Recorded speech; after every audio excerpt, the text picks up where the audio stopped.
আসসালামু আলাইকুম প্রিয় চাঁদপুরবাসী, সবাই কেমন আছেন? আগে তো ভালো ছিলাম, কথাটা কিন্তু সত্য। কারণ শীতকালে সবসময় শাকসবজির দাম কমে যায়। আর বিশেষ করে যেমন চাল, ডাল, তেল এগুলোর দাম কখনোই কমে না। তো আমি মনে করি যে আগের সরকার ছিল সেটাই ভালো ছিল। আমাদের উপরে অত্যাচার হতো না, আমরা ভালো ছিলাম।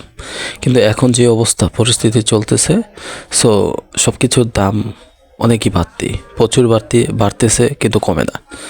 আর বিশেষ করে আজকে বিগত 1.5 মাস চাঁদপুর ব্যাংক কলোনি, তারপর হচ্ছে শহরে বিভিন্ন আনাচে কানাচে গ্যাস থাকে না।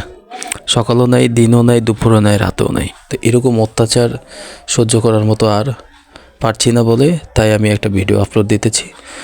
বিশেষ করে আপনারা সবাই এই ভিডিওটা বেশি বেশি করে শেয়ার করবেন।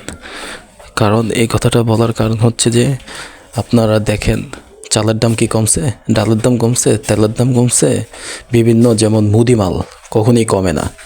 আর আপনি শাকসবজি নিয়ে কথা বলতে চাই, যেহেতু শাকসবজির দাম কিন্তু শীতকালে এমনিই কমে, কারণ এগুলো এখন ঘোরায় খায় না, এটা স্বাভাবিক।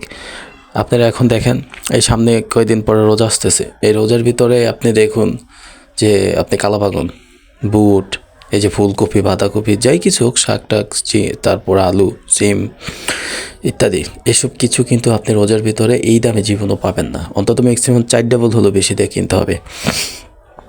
যাই হোক, গ্যাস নিয়ে কথা বলতেছি। সকাল দুপুর রাত 24 ঘন্টা কোনো গ্যাস থাকে না। আর এই জ্বালা আর কতদিন সইব? যেহেতু নির্বাচন আমি মনে করি হওয়া উচিত, কারণ এইভাবে থাকলে দেশের ক্ষতি আরও হবে বেশি। বিশেষ করে যারা এখন বর্তমানে আছে গদিতে বসে, তারা কিন্তু ইউজ পরিমাণ চলতেছে, তাদের কোনো সমস্যা নেই। আমাদের মতো আম পাবলিক যারা, সব দিক দিয়ে ভুগতেছি, খানা দানা, তারপর রান্না বাড়ি, সব দিক দিয়ে ভুগতেছি।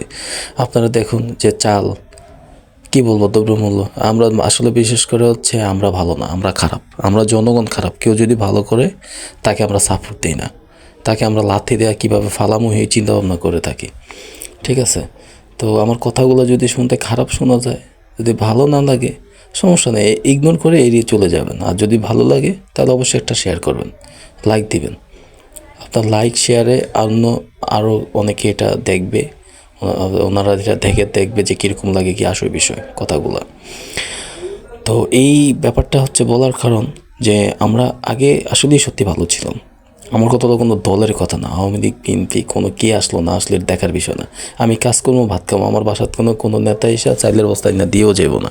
এটা যারা বড় বড় নেতা তারা ঠিকই ভালো আছে, তারা নিচে যেমন রসুনের কোয়া কিন্তু সব এক জায়গায় হয়, রসুনের কোয়া কিন্তু আলাদা হয় না।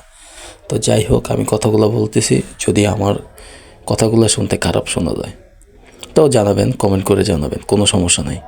কিন্তু আমার সবচেয়ে বড় কষ্ট লাগতেছে এটাই যে আমরা এত কষ্ট করে সব কিছু করতেছি, আমরা জনগণ কেন ভুগবো? আমাদের জনগণের অধিকার আছে, আমরা চাই না এরকম অশান্তির ভিতরে থাকতে। আমাদের দাবি, আমাদেরকে যা কিছু আছে খাদ্যদ্রব্যের মূল্য সব কমিয়ে দিতে হবে। শীতকালীন শাকসবজি এভাবে দাম কমে থাকে, সমস্যা নেই, এটা নিয়ে কোনো মাথা কামানোর দরকার নেই। তো যাই হোক, সবাই ভালো।